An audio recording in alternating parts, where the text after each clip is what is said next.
भारतीयों ने शून्य की खोज की। आर्यभट्ट एक भारतीय गणितज्ञ और खगोलशास्त्री थे जिन्होंने शून्य की खोज की थी। उनका एक और योगदान त्रिकोणमिति और बीजगणित के क्षेत्र में पाई के मूल्य का पता लगाना था।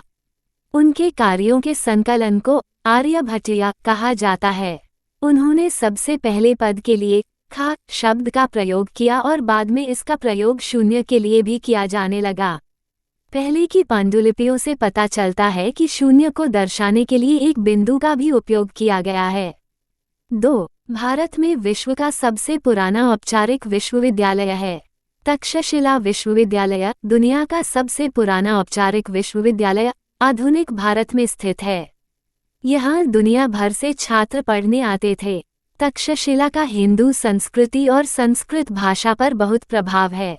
विश्वविद्यालय 700 BC का है और कई उल्लेखनीय पूर्व छात्रों ने इसके हॉल की शोभा बढ़ाई है, जैसे आयुर्वेदिक चिकित्सक चरक और प्रसिद्ध व्याकरणविद पाणिनि।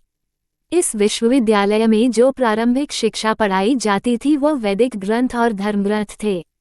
भाषा विज्ञान से लेकर कानून, खगोल विज्ञान और तर्कशास्त्र तक कई विषय थे।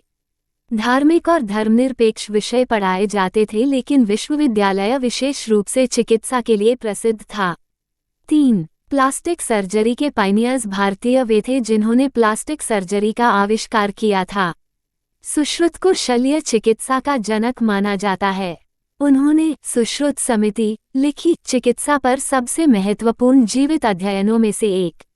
सबसे पहले वृक्षारोपण भगवान शिव ने अपने बेटे के शरीर पर हाथी के सिर को जोड़कर और अश्विनी कुमारों द्वारा किया गया था, जिन्होंने यज्ञ के कटे हुए सिर को सफलतापूर्वक फिर से लगाया था। ये 4000 साल पहले तक वापस चला जाता है। वाह, ये निश्चित रूप से भारत के बारे में सबसे आकर्षक इतिहास तथ्यों में से एक है।